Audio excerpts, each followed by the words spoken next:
Because what you don't know about energy can kill you. Here's Alex Epstein. Welcome to Power Hour. I'm Alex Epstein.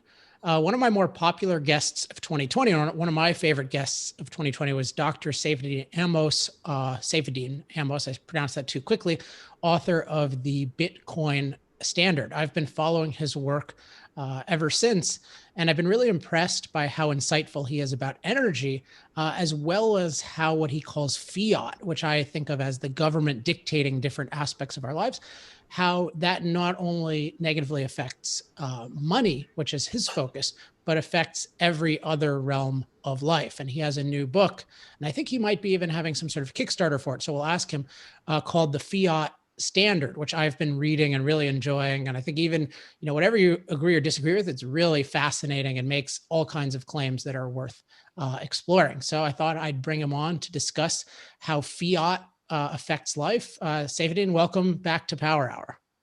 Thank you so much for having me, Alex. It's always fun to talk to you. All right, I'm looking forward to this one. There's a lot to cover.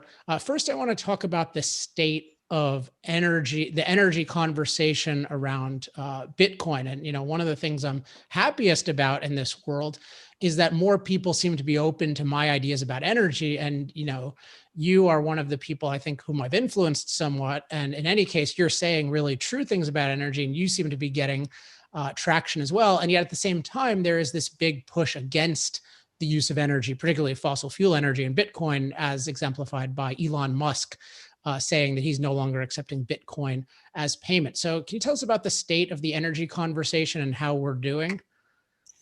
Yeah, it's been fascinating watching this subject unfold, and I think your insights and your book have come in quite helpful. And I think it's becoming a lot more popular, that viewpoint. The moral case that you make for fossil fuels and approaching the question from the perspective of human flourishing. I think is proven quite popular among Bitcoiners. I think people are really. It's really resonating with people because I think it makes a lot of sense. And I think because Bitcoiners, if you're already at the point where you are in Bitcoin and you run your own Bitcoin full node and you've invested part of your money in Bitcoin, you are most likely receptive to ideas that are not very common in the mainstream. And also, you're highly likely to follow a mentality of verify rather than trust. The way that Bitcoin works is that it's a system of relentless verification where people are just verifying everything that is happening at all times. And that's how it works. You run a node that will, on your computer, will install it'll take up hundreds of gigabytes of data in order to have a full record of every transaction and in order to know exactly what is going on. And that's how the system keeps everybody honest. It trusts nobody. There's no authority. By the word of nobody, everybody verifies everything, and only the truth emerges. And so that kind of mentality with Bitcoin is, it selects for a certain kind of mentality, and a certain kind of mentality that's quite rational about approaching questions. And so these people are, they're running the numbers on the environmentalists' claim. And I think the environmentalists are having a hard time making a lot of traction in the Bitcoin space. There is, of course, the traditional environmental aspect on Bitcoin mining, which is that, as you would expect, this is consuming energy, therefore it's bad, therefore we need to shut it down, we need to find a way to stop it from happening. But I think many people are beginning to really ask the question, well, why should we shut it down? And why shouldn't we shut down other things? Why do you get to fly on an airplane to go on a vacation? I think my Bitcoin is more important than your vacation. Why should you have a jacuzzi? Why should you have a washing machine? Why don't we just have either we're going to have one central committee that's going to decide who gets to spend energy on what, or we're going to understand that this is, this is an economic process that anybody can conduct anywhere. Anybody can generate energy in a variety of ways, and then they can use it as they see fit. And if they're willing to pay for it, then clearly it's valuable enough for them. So I think that perspective is really making its way in Bitcoin. And, you have Elon Musk. He made a stunt around this, where he went into Bitcoin, he bought some Bitcoin, he put it on his company's balance sheet, and then he proceeded to start talking up Bitcoin. Then he got into basically an altcoin, which is effectively a scam coin, as we like to call it. And he started promoting that, and then it got a lot of people on board when it went up a lot. But of course, the tricky part is maintaining that, and that's where these other coins have a hard part competing with Bitcoin, because of Bitcoin's decentralized nature. It's very hard for anybody to compromise it, whereas the other coins, they're much easier to mess with, and it's not very clear what happens with the supply of these coins in the long run. So what he also did was that he started saying that he's moving away from Bitcoin because he's realizing that it's consuming a lot of energy, which is of course pretty rich coming from somebody who launches rockets into the sea for fun, and no discernible economic benefit yet. And he runs cars that consume an enormous amount of energy in order to be manufactured, as you know, and as you've pointed out. So there's an enormous hypocrisy there, of course. But I think it's really exposed him for being a little bit of a charlatan, because when he was talking about Bitcoin and other digital currencies, it was clear that this guy really has no idea what he's talking about. But he talks about it in a way that makes him appear authoritative to the kind of people that are impressed by him. And I think people are really getting much more critical about this question, and it's driving people to question the entire premise of the idea that we must sacrifice energy use in order to save the planet. First of all, where's the evidence that this is actually going to be catastrophic for the planet if we don't stop? And secondly, what exactly are the costs of us not consuming energy? When you start thinking about it realistically, as you do in your book, it's very clear that the trade-off is the trade-off being demanded by the environmentalists is absolutely insane. One, so it's interesting. Like even the language, it's like save the planet. Like it's the idea is save the planet from human beings, which basically means like save the unimpacted planet from the evil human impactors. Versus if it's save the planet as a livable place for human beings, well, we're doing better than saving it.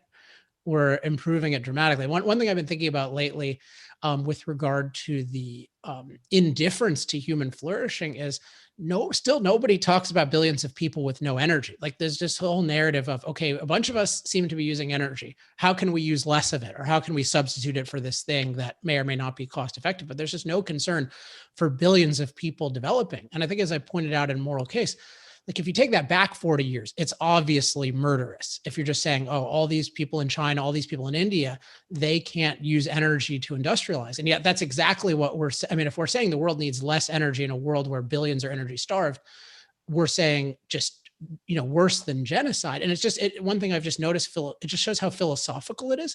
Nobody cares at all. Like the whole discussion of energy is like, how do we get rid of our impact on climate? Like the whole goal is eliminating our impact on nature, not advancing human flourishing. And so it just reinforces to me that this whole discussion is a philosophically corrupted discussion. It's not at all a scientific discussion.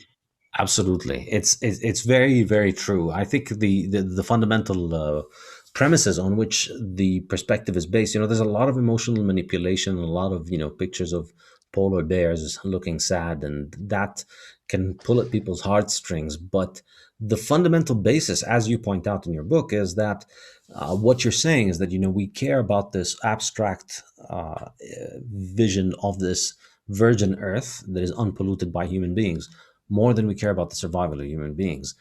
And you're absolutely correct in terms of, you think about the impact this has on people in the developing world. If you look at what the World Bank and other development organizations have been doing for the past few decades when it comes to energy, they've been essentially, the concern has not been how do we get these places to have cheap, affordable, reliable energy. The concern is how do we get them to transition to green energy immediately so that they skip that inconvenient phase that we in the West had to go through, which is this transitory period of utilizing hydrocarbon energy, which we're stuck with for a while now because it's going to take us a while to upgrade. But we're going to do them a favor and get them started on solar straight away. Imagine a place that doesn't have an actual power plant is getting enormously expensive solar panels in the middle of extremely poor conditions, and of course these projects are financed by all these international organizations that are not accountable to anybody because they get their money from governments that just essentially print that money. It's fiat money, it's fake money, they just get handed it. And so there's zero accountability in any real sense. And of course, the sickening part is that they get these countries in debt for these projects. So, there's hundreds of millions of dollars in solar energy panel projects being carried out in developing countries that can't afford them. They shouldn't be able to afford them. It makes zero sense. For that kind of money, they could be getting extremely reliable natural gas or coal plants that provide 24/7 energy. But because of all of this silly virtue signaling, they end up getting into debt for tens or hundreds of millions of dollars for power plants that fall apart in 5-10 years and don't produce reliable power. Yeah, it's really sad. So I'm very glad to see the Bitcoin world being receptive, because it's there's a lot of discussion. I mean, that area of the world is getting more and more attention. So it's good to see that rational people in that area are learning about how to actually think about energy from a human perspective versus an anti-human perspective. All right, let's talk about Fiat Standard. And first, just so I don't forget, tell us about the project that you're asking people to support right now and where that is.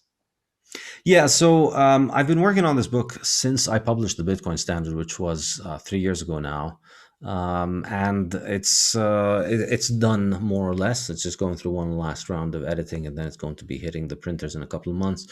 And so I've launched a Kickstarter where people can order copies, pre-order copies of the book. You can get the first draft of the book right now, and then you'll get the digital book in I think November or December, something like that. And then the printed book should be out in December. And so it's a way for people to support it, because I'm self-publishing this book, because I think this is another issue in which I think the internet is liberating. Going through traditional publishers is highly inconvenient, and I think self-publishing is a much better option. So I'm doing this. Was Bitcoin Standard a traditional publisher? Yes, it was published with Wiley, academic publisher. I mean, they must be. It seems like it did quite well. They must be happy with it. They are. They're much happier than me, obviously, because they make more of the royalties. And but it's an academic publisher, and I was in academia at that time, and I was still. I still hadn't decided to burn my bridges with academia. I thought, getting published with an academic publisher would help me get tenure and keep my job. But then eventually I ended up quitting the job anyway. But they got to keep the rights to the book, which is a mistake that I intend on not repeating with any of my next books. I'm just going to self-publish them myself, because then you can share the information much more easily. You can organize printing, and you can provide people with bulk orders and copies. It's much more convenient. Makes sense. Oh, so sorry. I think I interrupted. So anything else we should know about the project and where people can go? Oh, yeah, you can just go to saifedean.com, my website, /Kickstarter, and then you'll see the link that'll take you to the Kickstarter page where you can contribute and get the digital book or the physical book or a signed hardcover to be delivered by Christmas. Okay, and spell Saifedean, just so everyone knows. SAIFEDEAN.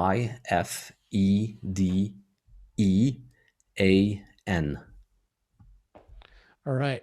Perfect. So let's jump into this issue of fiat. As I've said a couple of times publicly, I'm very excited that this term is getting more popular. I really noticed this on a recent Tim Ferriss podcast, where I forget the exact line, but he was talking to that guy Balaji, and they were talking about fiat currency, and Tim Ferriss made this joke like, fiat used to be, we used to think of it as a shitty car, and now we think of it as a shitty currency. And I think it's a very powerful modifier. Obviously you do too, because you have a book where like every chapter is fiat X, fiat Y, fiat Z. So tell us what what fiat is and why it's such a powerful concept. Yeah, so fiat is a Latin word that means dictate or order, a government order essentially. And it is the term that is used to describe government money because it is money that gets its value not on the free market, but it gets its value by government order. And so the government says that this piece of paper is uh, legal tender, and then you're forced to accept it for payments, and you have to pay taxes with it. And they institute all kinds of regulatory laws and regulations in order to make sure that this gets treated as money, as opposed to what the market would choose, which historically has been gold and silver. So, Bitcoin comes from that kind of debate. If you really want to, the short summary of what Bitcoin is that Bitcoin is a technology for killing fiat money. So we used to be on a gold standard, and that's when we had the Industrial Revolution. We had the golden era where human lives improved massively.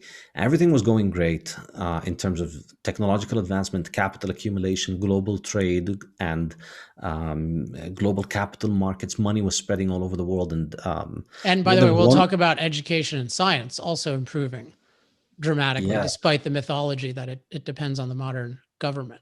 Absolutely. So 19th century, we had the Industrial Revolution come out of England, and that was a place that had zero government funding for science. That just didn't exist on the gold standard. The government couldn't print money, and so the notion of government going around and formulating society into what voters want was just an alien concept at that time. Money remained in people's hands, and then people could do what they wanted with it. And that meant a lot more capital in people's hands. And that meant the Industrial Revolution, and it meant capitalism. It meant everybody being able to accumulate increasing amounts of capital generation after generation after generation. So then 1914 comes about, and I detail the history in my book to an extent, but basically the world goes off the gold standard and we move toward the monetary standard. And, it takes about 60 years to complete the transition. In 1973, it's complete, where we move to a dollar standard. And now there's no link to gold. It used to be the money was linked to gold, and there were certain degrees of linkage between money and gold up until the 1970s, decreasing strength of backing effectively. But by 1973, that was it. There was no more link to gold whatsoever to the money. And effectively, we moved to a form of money that was money by fiat because of government order. And so in the Bitcoin standard, what I did was that I thought about writing a book that explains Bitcoin. And I thought of, I have a background in engineering and I have a background in economics. And I thought, I'm going to look at this system, try and understand it, and then try and explain it in plain English to a readership that is not necessarily well informed in these topics. I want it to be a general book that anybody could read. Well, anybody within reason could read and come up with a good understanding of the why of Bitcoin. Why does Bitcoin work in a certain way? What does it accomplish?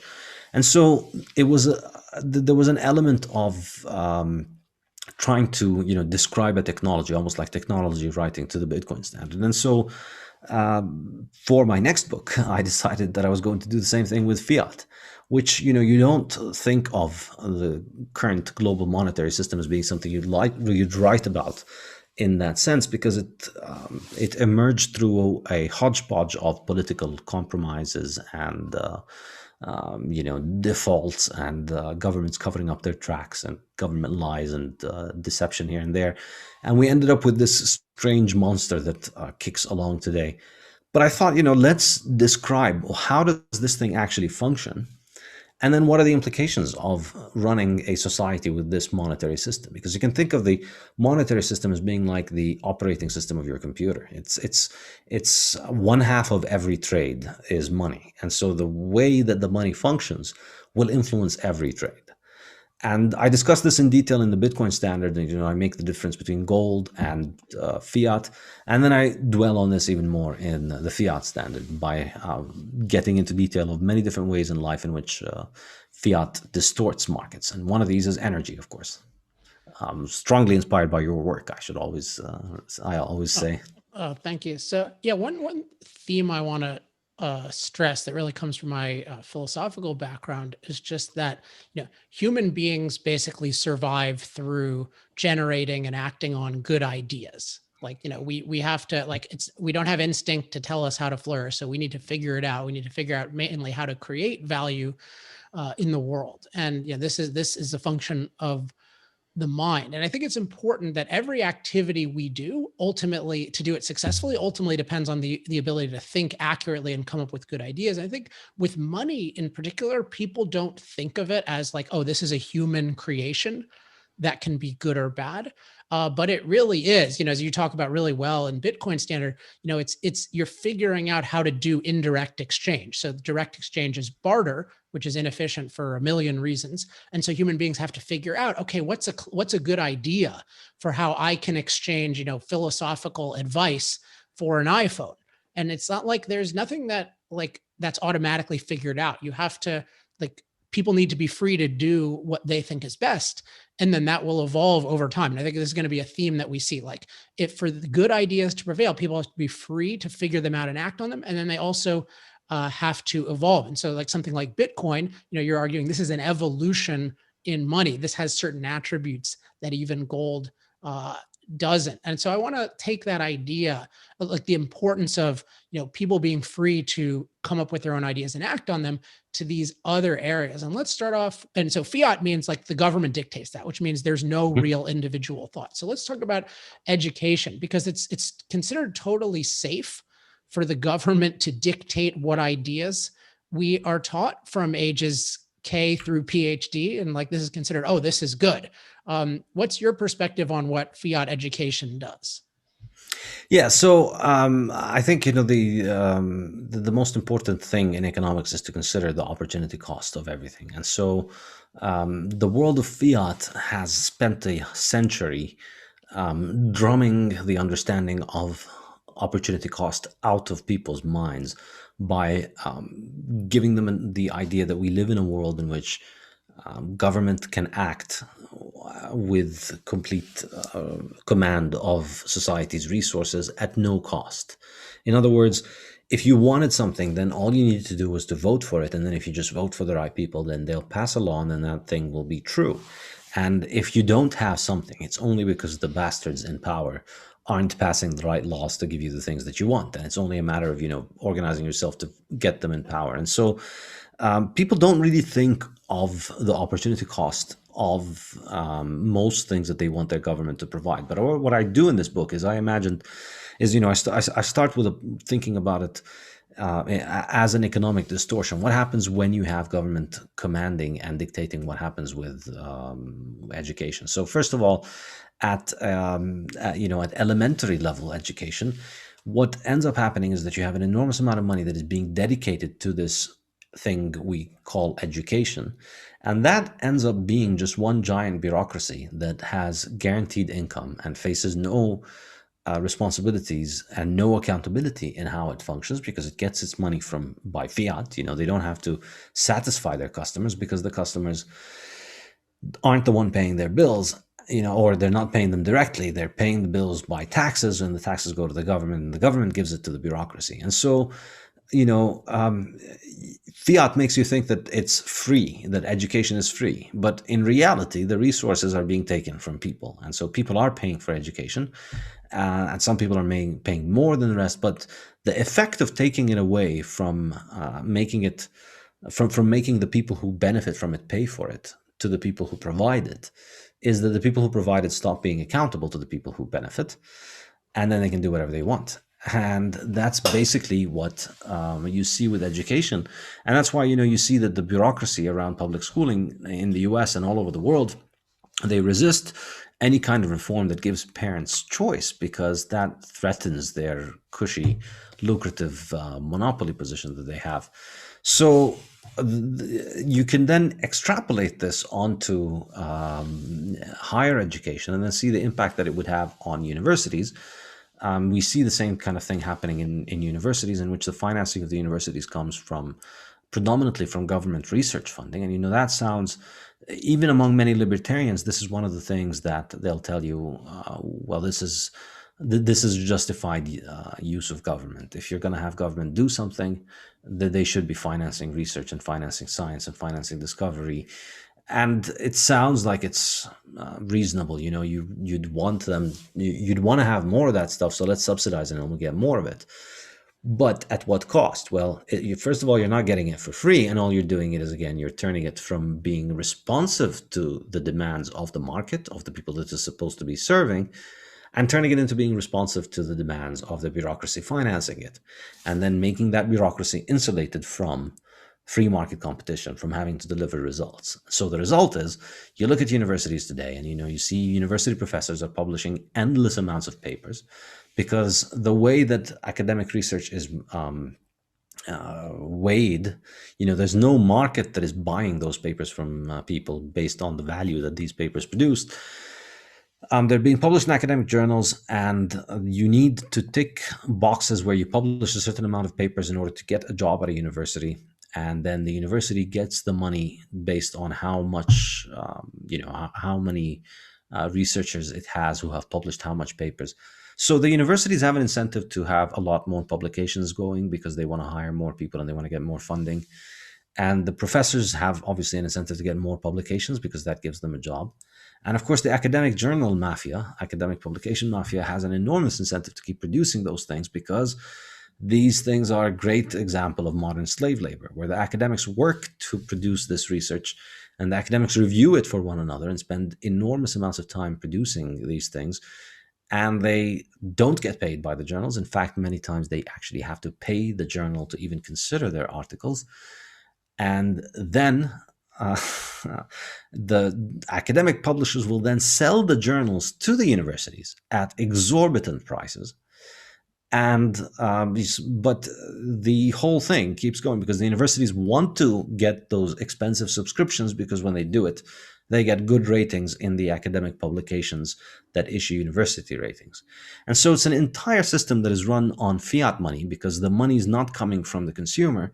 It's not coming from what people are actually studying and learning and how they're doing in the market. A lot of the money is coming from above. It faces zero opportunity cost. It's just being printed, and it's being handed out based on metrics.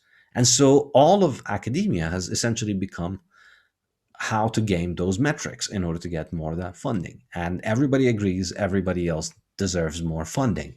And so this is how you end up with the current state of academic research, wherein there's an enormous amount of papers being published. I mean, you couldn't, even if you wanted to do absolutely nothing else in your life, but keep up with all the papers that are being published in a field, you would not have the time to. Just in economics, there are maybe hundreds of thousands of pages being published every month in all the academic journals. And most of it is unreadable, and most of it is not read by anybody. Nobody reads that stuff except the people who are in the field, who are trying to publish responses to it, to get published in it. But you end up with an enormous overproduction of the papers that matter in terms of the metric, but you end up with enormous underproduction of actual knowledge, actual useful science, actual useful research that can help provide economic value for people in the world, because there's no market test to do that. The money comes from fiat, by fiat. I want to go into some depth in the different stages in terms of the value of having a market. So just give my perspective on it, which is, in a market really, but really that just really means under freedom. There are at least two things that have to happen and that are allowed to happen. So one is that because you can't steal other people's stuff, you have to offer value.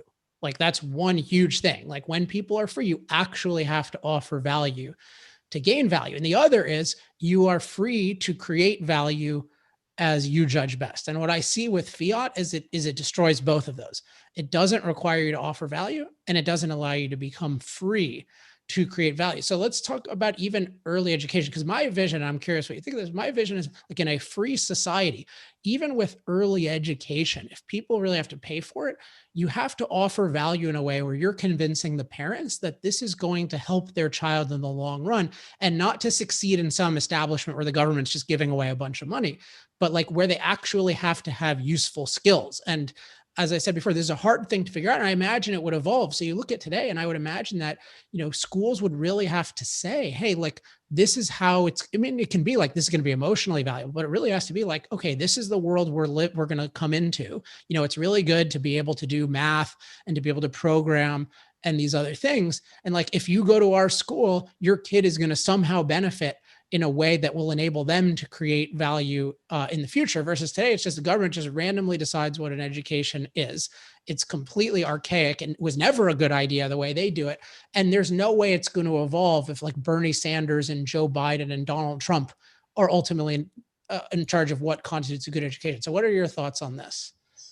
Absolutely. I think this is really, in both books, I emphasize this point that under hard money, when nobody in society has the ability to click, print, and make money, nobody can make money. Nobody can print money. Nobody can increase the supply of money, or the increase of the supply of money is extremely expensive.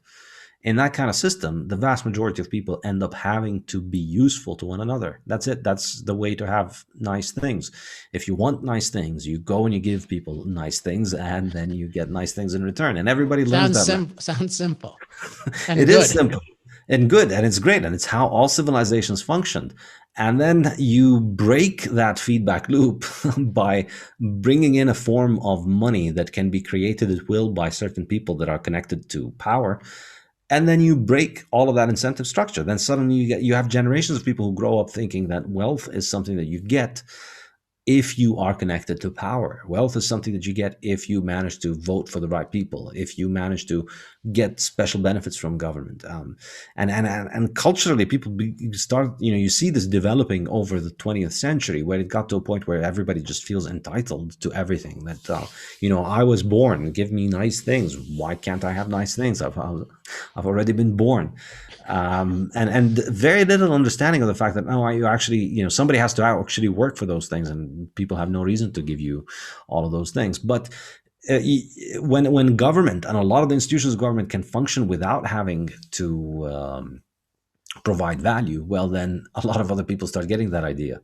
And I think that's really the, going back to our discussion about Bitcoin, this is kind of why I think Bitcoiners are going to be much better at understanding the energy argument, because there's a very, very strong honesty to living life on a Bitcoin standard. There's only 21 million Bitcoins. There's never going to be more than 21 million Bitcoins. And you can run software on your computer that'll make you figure out exactly how many you own at every second, and will secure every one of your Bitcoins for you, and will make sure that nobody else can mess with it. That just, and I can see it happen to people. I can see how it just switches people's mind and makes them much more productive, much more honest, much more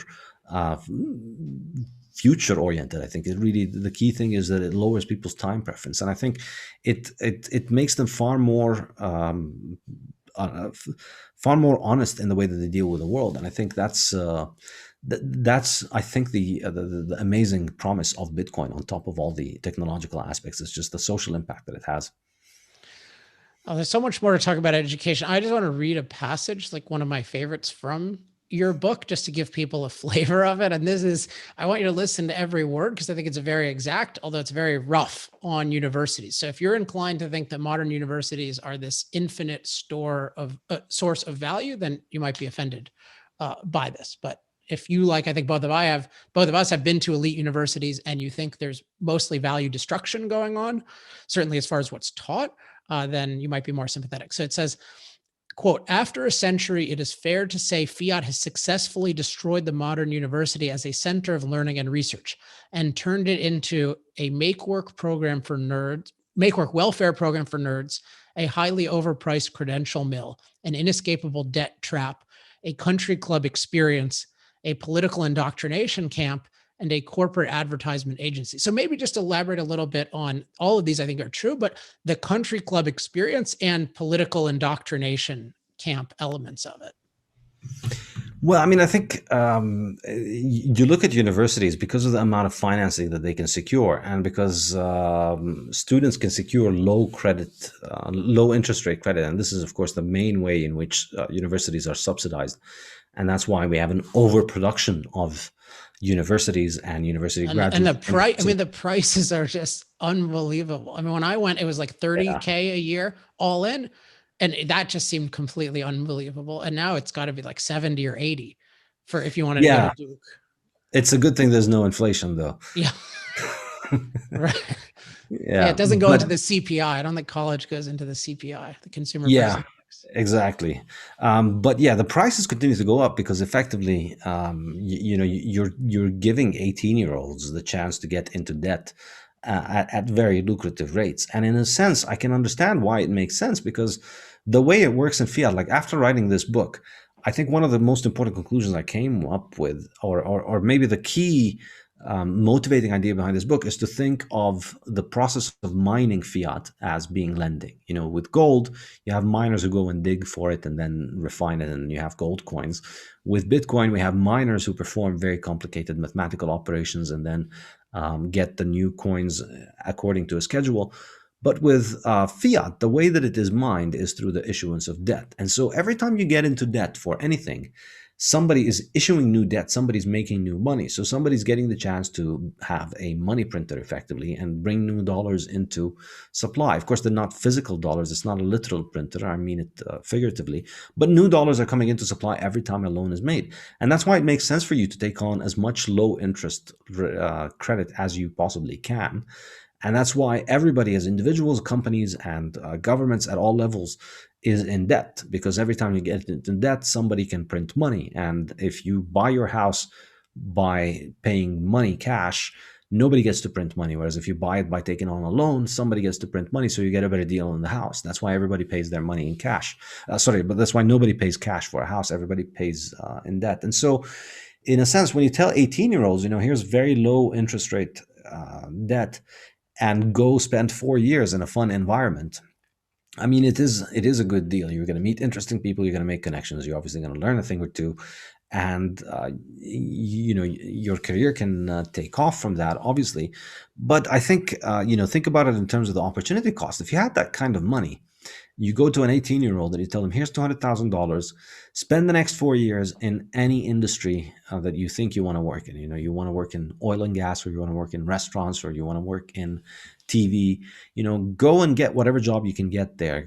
Be the coffee guy or be an intern, and spend 4 years just figuring out what is going on in that industry. And then when you're done, you'll have those $200,000 to do whatever you want in that industry. If you think about the opportunity cost of it in that way, it actually, you can see how it can be really expensive. And you can look at it, a lot of people now are beginning to realize this. They lived like king during their college years because they had all this cheap credit that they could afford. And they were at this university that is becoming more and more like a country club experience. And they did a lot of partying, they did a lot of enjoying themselves. And think about the opportunity cost of that in terms of if you were earning money at that age, or if you weren't spending that money and were accumulating savings or accumulating hard assets over time. This makes a huge difference. So small amounts of savings early on make a huge difference because they compound over time. And so by the time you're 35, it's going to make a huge difference what you did when you were 20. So but it's a massive incentive that low interest rate does. And so it ends up causing universities to overindulge in the product that they provide because they're trying their best to attract people. And then students are essentially overspending for it, and debt can't be discharged. But then, of course, the political aspect of it is that, again, it's a bureaucracy that's not accountable. And so you end up with a lot of money coming in following the agenda of the people that are in power. And that's ultimately what ends up deciding whether you get to keep the money or whether you don't get to keep the money, because it's really it's not the test of the market that determines what gives you returns. It's that. So of course that's highly liable to be captured by politics. And then what else was there in the Well, I want to read another quote actually, okay. that I think captures some of it. And then I want to talk a little bit about science. We probably won't have much time to talk about energy, but everyone has heard us talk about it. Certainly heard me talk about energy a lot. But I want to read just another. I mean, I just recommend this book has a lot of. At least I find it incredibly entertaining. Now, granted, I'm very pro freedom, so some people might find it more incendiary. But so I'll just read the Country Club thing and then the thing about waste. So, Country Club is, instead of beginning their adult lives by earning and accumulating capital and deferring the Country Club experience to the time in which they achieve financial independence and can afford it, young adults are getting in the Country Club experience first and having to spend the rest of their lives working to pay it off. I think that'll resonate with a lot of people. And then this waste one, I mean, this is another one where it's brutal but exact. And it's, quote, it describes, quote, the mushrooming of entire fields and departments specialized in producing completely inconsequential and irrelevant noises and marketing them as scholarship.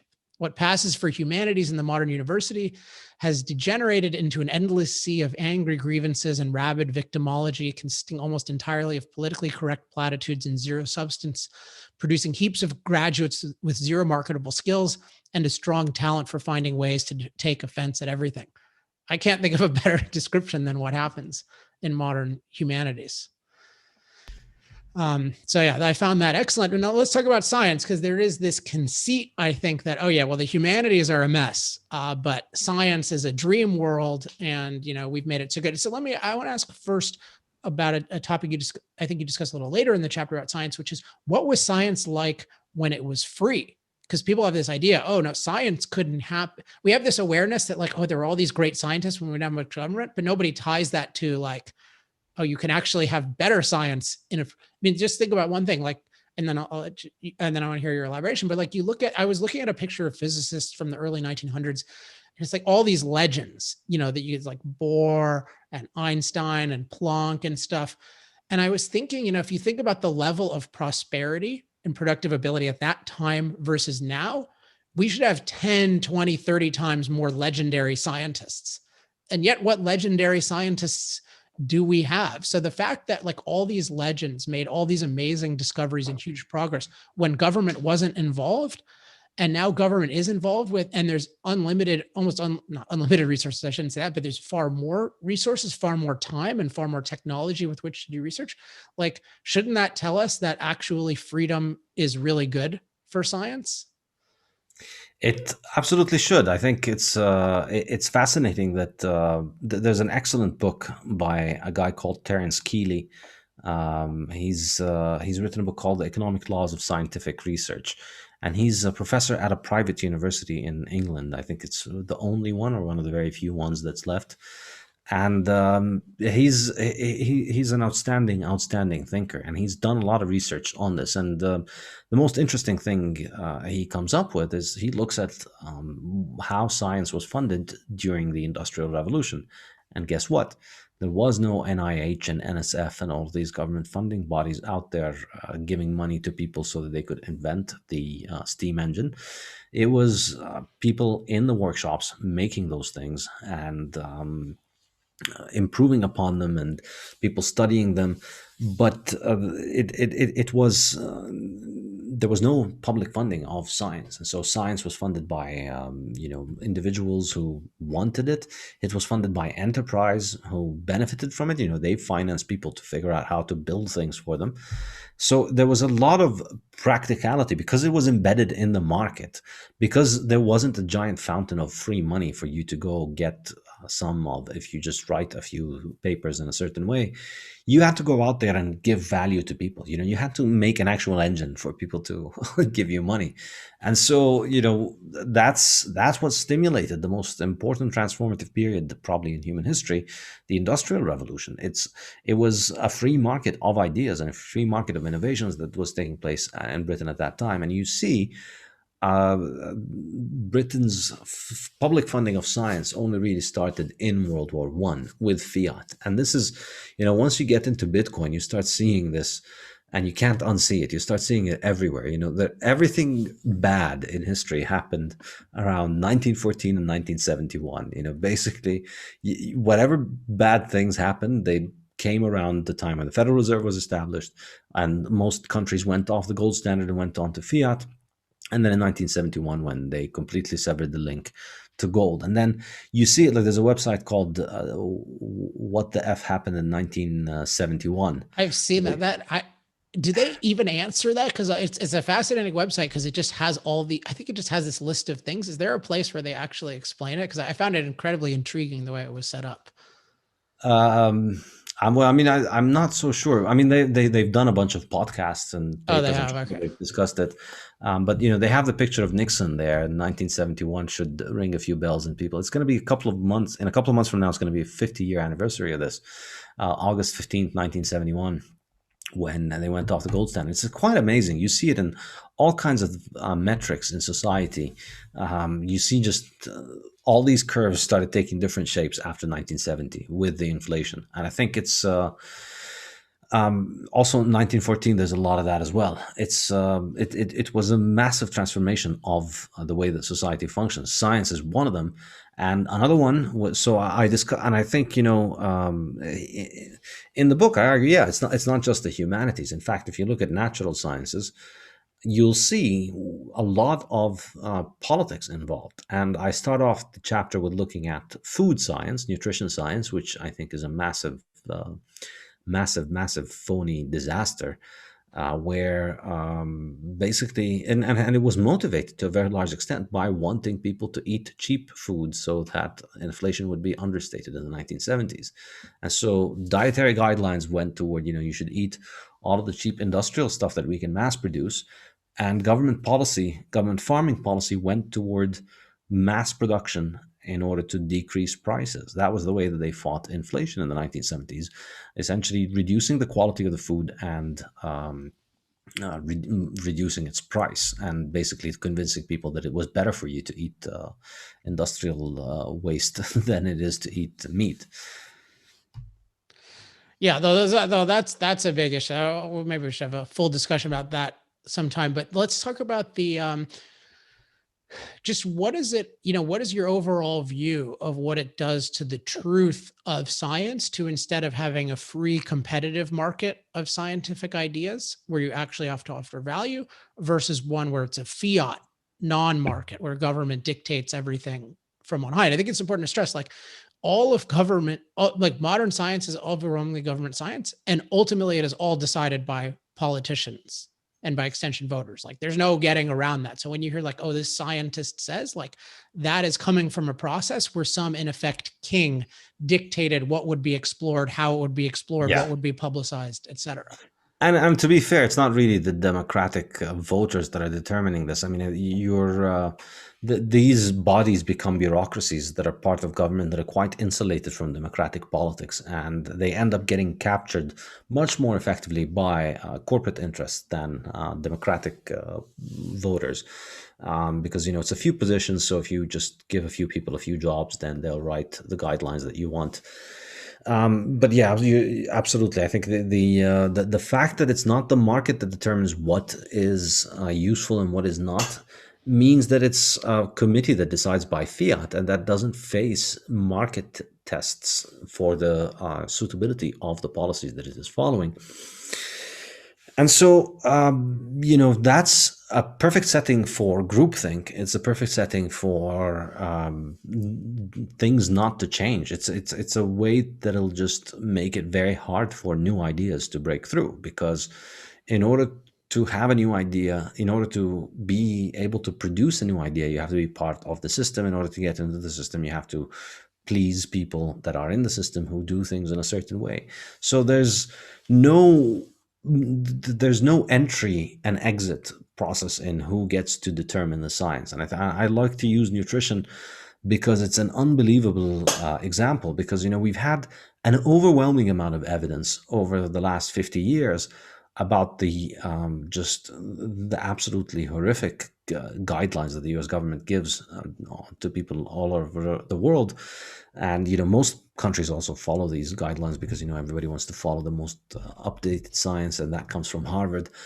But no matter how many thousands and tens of thousands, millions of people all over the world post their testimonials on the internet saying, I lost my weight and I've fixed my diabetes by not eating sugary food. Diabetes is a disease of sugar metabolism. Don't eat sugars. eat meat instead, and you're going to find yourself feeling much better. I mean, there's an enormous amount of people that have posted this. There's an enormous amount of doctors that have done this, an enormous amount of research that has come out about this. And yet the guidelines are completely insulated from this. And the people who make the guidelines have no reason to change because their corporate sponsors want the guidelines in a certain way. And of course, the debate on energy, I think, is another example of this. We see this, you've been making an enormous amount of sense for the past, what has it been now, 10 years, where you've been 10 or 12 years. 10 and 12 years. And like, you just don't see university professors even engaging. They don't have to engage. They just keep publishing their papers in their journals, and they continue to propagate the same ideas. They don't question the received conventional wisdom, which is fossil fuels are bad, we're destroying the planet, and we need to stop, and we need to just listen to the politicians who are going to fix this. All these things are just unquestionable, and they have no reason to question them because there's just absolutely no mechanism for correction. There's no mechanism for what is wrong to be discarded and for what is new to be adopted.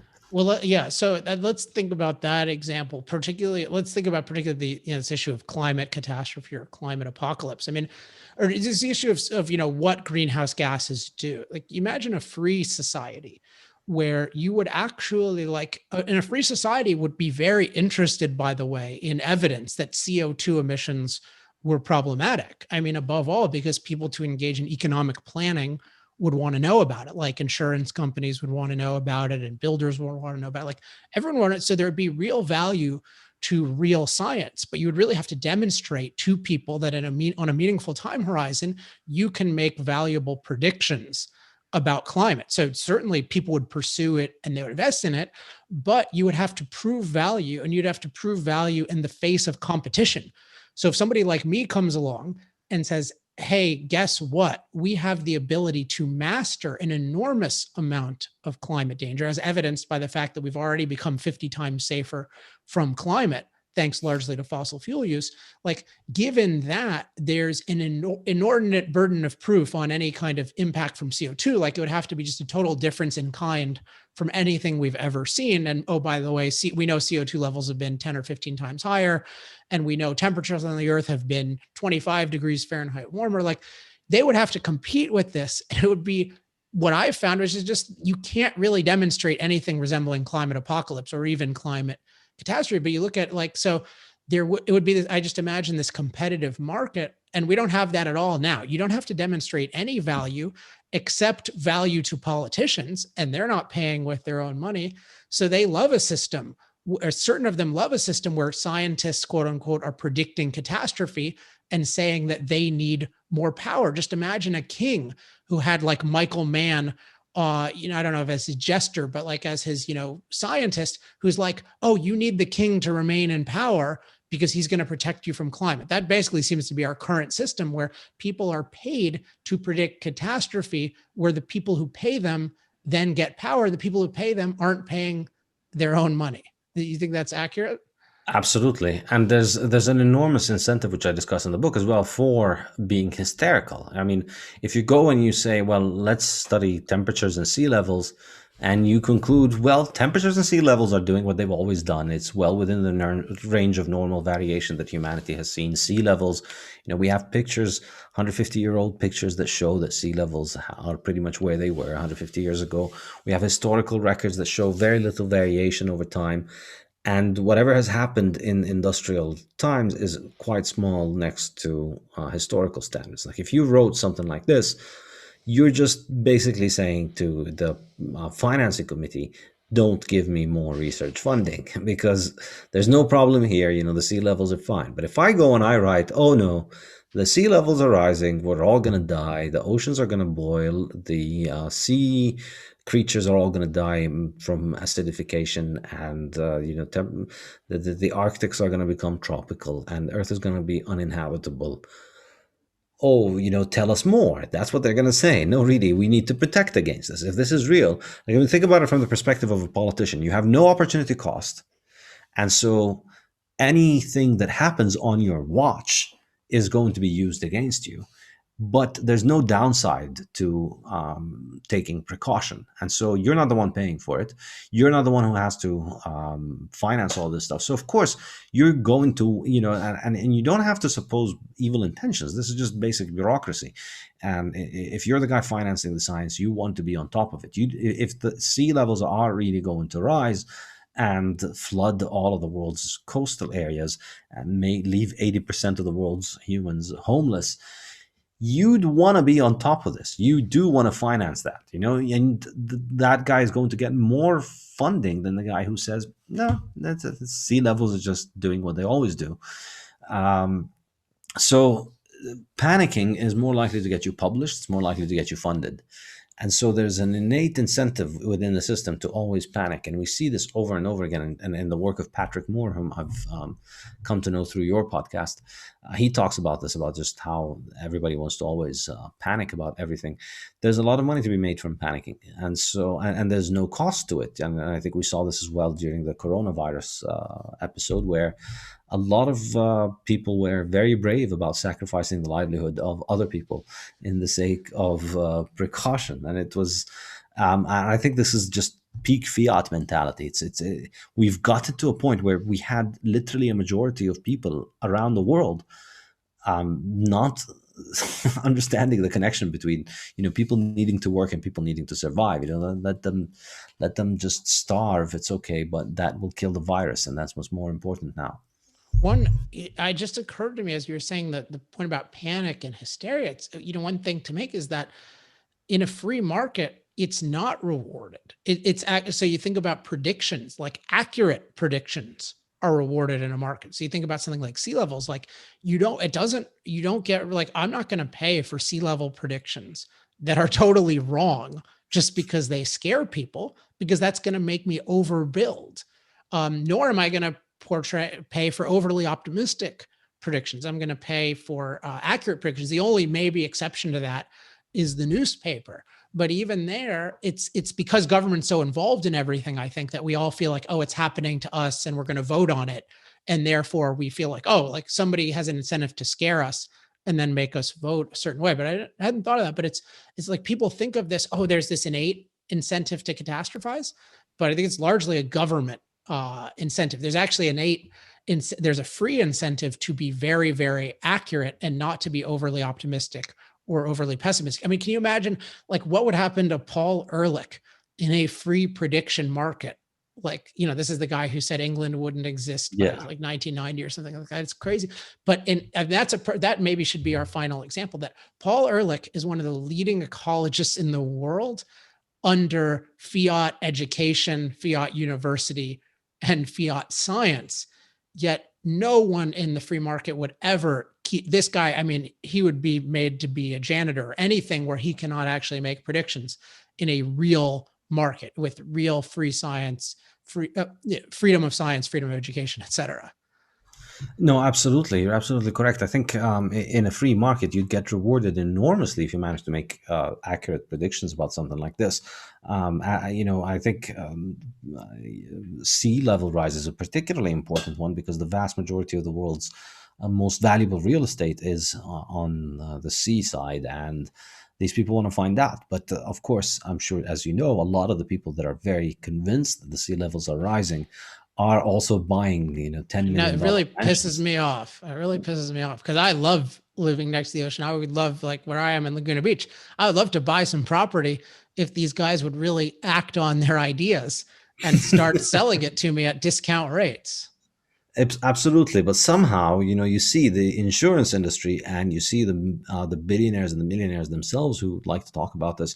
They don't seem to be factoring into their real decision making. So they don't believe it is serious enough for them to move inland, but they do believe it is serious enough for you to not have reliable electricity 24/7, because that they can afford to live in that alternate reality because of all of this distortion of economic reality that takes place in fiat. I think, one way to think about it, and I think I'm going to go back and add this to the book right now, is in a free market, you're rewarded for making predictions.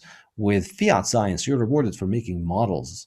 You make models. I mean, all of this climate and corona and all of this stuff, all of the hysteria was whipped up by people making up models about the future.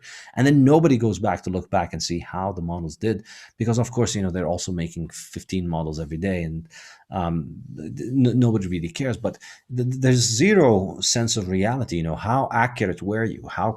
And how do you explain why you were wrong, and why should we listen to you again? None of that happens. You see all of the people who made the most egregious estimates in all of these things continue to get promoted, and continue to get published, and continue to get taken up and put in front of the TV to scare you. It doesn't matter. There's absolutely no link. And I think, really, if you've been in energy, I think you're frustrated by this, and I really want to,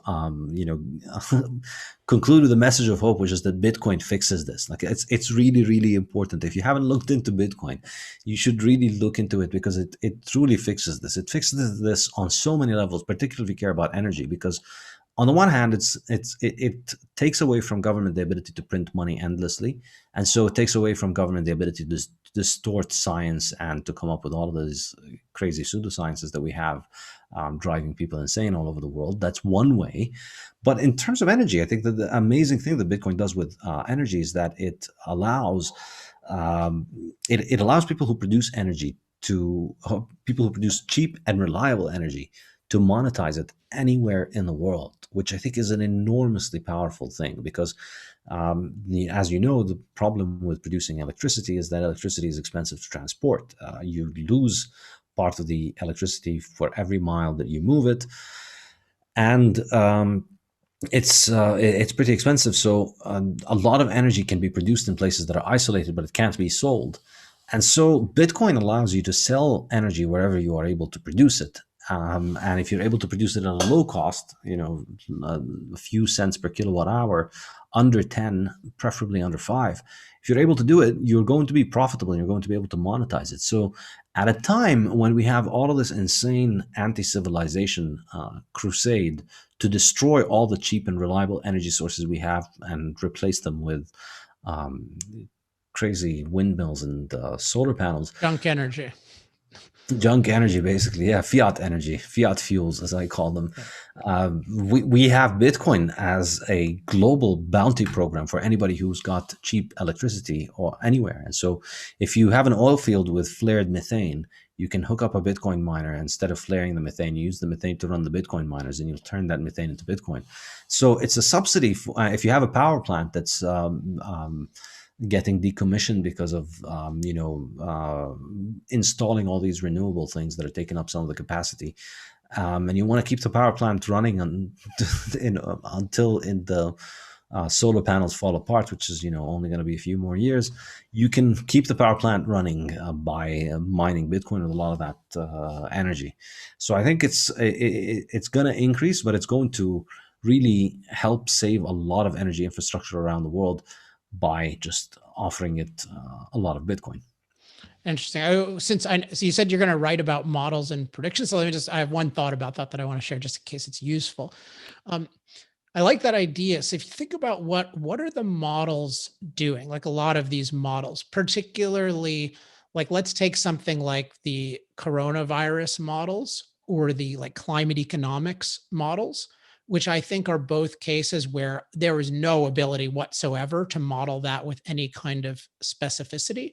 But notice in both cases, the government is assumed to have the right to take totalitarian control over everybody's life. And like you would never have these kinds of models in a free society, given the knowledge that exists, because they wouldn't be useful to anybody, because you can't make those like the complexity of the predictions is just way too high beyond what can actually be made. So I think what happens with the models is people do these impossible predictive assignments with no accountability, but they get the reward of persuading bureaucrats they get the reward of power. So you basically make these completely impossible predictions in the form of models, and then your reward is power. Whereas in a free society, you have to make accurate predictions. So there are a lot of things you would never even try to predict because you would know you couldn't predict them. And then the other thing is, as citizens, you think about in a free society, yeah, people make predictions. And then we get to assess those and factor them into our overall context of knowledge. They can say, yeah, there's this virus, and like you can think about it, and here's what we predicted if you do this and this. But ultimately, you get to decide how to deal with that. And the same thing I think with CO2. And there's a really high bar for the government to get involved at all. So it's really interesting how the like modern modeling does really seem to be, at least certainly in terms of something that we live by, is really a creation of fiat science, not freedom of science. Absolutely. My latest podcast was exactly about this, because actually, the way that I got into all of this, I was doing my PhD on biofuels and on modeling energy there, and I just that's what got me into Austrian economics and into thinking about the world in terms of economic freedom, because I saw just how insane it was for a bunch of academics to think that they can figure out the answer to the question of how much of each fuel should the world be using. As if it's just, we just need the right nerds in the right university to run the right equations on the right computers, and then we'll figure out for everybody what they should be using. You get this much of that and that much of this. And then you see that that's an insane way of looking at the world, but it's what fiat academia does. That's what you got to do. If you want to keep your job, if you want to get promoted, if you want to get published, you need to play this game. You need to publish those things, and you need to conclude that, we need to give more money and power to the bureaucrats and to the people in government. That's how it works.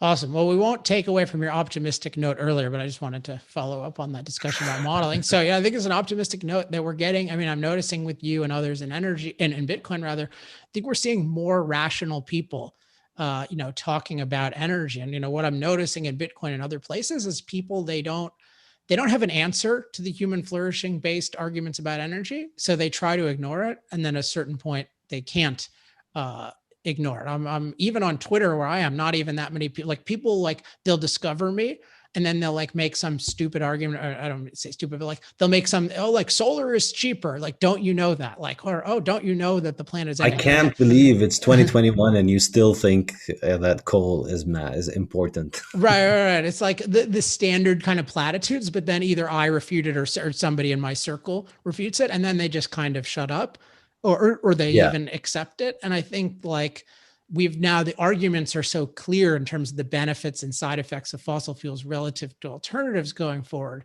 Like, yeah, it's cool to me that we're seeing good people make the arguments, and that we're not people aren't the supposed mighty force of the climate catastrophists. Like they don't have much to say. Absolutely. And it's amazing how they just, a lot of them started attacking Bitcoin recently on Twitter, for instance, and the Bitcoiners would just always respond with something along the lines of, well, they'd go and search their timeline, and then they'll see that, this guy flew halfway around the world for some conference or something like that. And, why do you need to fly for this? Why couldn't you just use Zoom? Or there was a guy in Minnesota, you might know him, I forget the name, but he's one of these famous, pretty prominent hysterics. And he lives in Minnesota, and he posted a picture of himself in a jacuzzi on the rooftop of his apartment in Minnesota I think it was December or January. Nice. So you can imagine just how many oceans he had to boil in order to get that jacuzzi going. And I'm sure it was solar with Minnesota in the winter. Of course, I'm sure it was solar operated. So, I mean, this is the thing, like all of these people just become completely impotent in the face of the truth machine that is Bitcoin. Because, how are you going to convince these people that run Bitcoin, that have an entire global monetary system running on their computer? How are you going to convince them that, nope, the money that has made you financially secure and independent and that has protected you from inflation, and for many people, hyperinflation, like in my case, I used to live in Lebanon, I would have been ruined if I didn't have Bitcoin.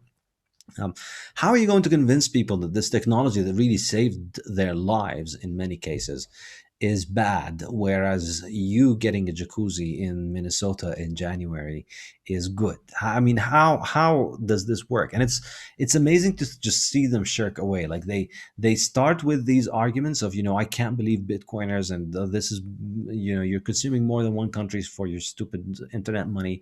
And then, well, how much are you consuming for your jacuzzi, for your trips, for you getting on Twitter and saying all of this stupid nonsense that you're wasting people's time with, your washing machine? Why do you get to use all these things that consume so much energy and then lecture us about Bitcoin? And there really is no answer. My favorite line is, go and live for 1 year without fossil fuels, and then come and tell us about how you want us to stop using our Bitcoin. Until then, it's just a matter of people choosing to spend their money on energy sources as they see fit. And the virtue signaling of trying to pretend that my energy is good while your energy is bad is not working anymore. I think I'm quite optimistic. This was the topic of my last podcast episode. I think it was number 64, the Bitcoin Standard podcast, and it was about fiat economic modeling. And my optimistic conclusion was that these people have messed with the wrong currency. They have no idea what they've come across. And I think, Bitcoin's not going anywhere. They're not going to be able to kill Bitcoin. They're not going to be able to change Bitcoin. If you want to know why, read the Bitcoin Standard. But Bitcoin's not going anywhere. And they're just going to keep making the same tired arguments over and over and over again. And Bitcoin's just going to continue doing its thing and forcing people to ask harder questions about, do we actually hate the fact that Bitcoin consumes energy? Is that a good thing or is it a bad thing? Yeah, I like the moral confidence, I think, is revealing. Like when you have moral confidence, you break the moral monopoly. And so much of today's consensus is based on this artificial moral monopoly, but you see that once it gets challenged, it doesn't have any substance. All right, we're running long. Thanks so much for coming on again. Great to talk to you. Likewise, always a pleasure talking to you. And I got to have you again on my seminar now. Yeah, awesome. Well, sometime this year for sure we'll do it. And just so people know, so saifedean.com, right? And Yep. spell it again, just so people know. Saifedean. He also has a very entertaining Twitter, which I often retweet. All right, I'll talk to you soon. Thanks. Take care. Bye-bye. Hey, everyone. I'm recording the outro today, a couple weeks after I recorded it with the episode with Saifedean Ammous. So I might look totally different. And I know I'm not wearing my headphones. I just did a really fun TV spot. It was on a show called The Donlan Report. And they actually brought in somebody to oppose me, which I didn't know about in advance, but I was very excited about because it makes for much more interesting TV. So that should be up by the time you see this, or I'm recording this on Wednesday, July 14th. So it should definitely be out by Thursday, but probably even tonight. So you can probably find that on my Twitter. Anyway, thanks again to Saifedean for joining me. Always fun to discuss things with him. And I know it isn't my usual subject matter energy, but I do like talking about freedom and the nature of freedom. And I think freedom is just so misunderstood, so demonized, and anti-freedom is not understood in terms of how much it distorts, particularly the intellectual realm. So I was very eager to talk about that. As you could see, in terms of education, in terms of science, we tend to think of these as, it's totally safe and good for the government to subsidize these things. But when it subsidizes these things, it gets to decide what qualifies and what doesn't. And then it gets to put enormous weight where the leaders think the weight belongs. And that distorts all sorts of things. I hope you find that perspective intriguing. All right, wrapping up the show as usual. If you have any questions, comments, love mail, or hate mail, email me at alex@alexepstein.com. Follow me on Twitter at twitter.com/alexepstein, and keep up with Energy Talking Points at energytalkingpoints.com. Let's see what else. Been doing a lot on Twitter lately. So again, make sure to check that out. I'm starting the I Love Fossil Fuels memes. I don't know how many of you were around for that, but we used to do those on Facebook. I'm going to start doing them on Twitter, so look out for that.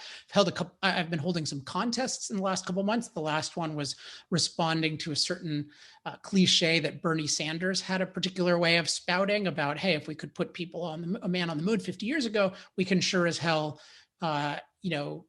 move to 100% renewable economy and create millions of jobs in the process. I got something like 300 really good responses. I picked 11 to give away signed copies of Moral Case for Fossil Fuels too. So again, lots of action on Twitter. Hope you follow me there and encourage others to follow. Also, something I almost never do, but probably should, is please follow this show and like it and write reviews on Apple Podcasts in particular, any podcast platform, as well as promoting it on YouTube. Definitely helps more people learn about these issues. All right, I think that is it for this week. Oh yeah, and if you like the work that I'm doing, the work that the Center for Industrial Progress does, you can become an accelerator, which accelerates our research and development efforts and our promotional efforts. And we're seeing more kinds of stuff that I'm able to do on Twitter. And that is in part because of accelerators, as is in general, just I think the rapid evolution of our messaging and our research that definitely accelerators have made possible in the past couple of years. So thanks for that. To become an accelerator, go to industrialprogress.com/accelerate. All right, that's it for this week. I'll be back in 2 more weeks unless we do a bonus episode. Until then, I'm Alex Epstein. This has been Power Hour. Power Hour. Life, liberty, and the pursuit of energy. Power Hour. The antidote to shallow thinking about energy issues.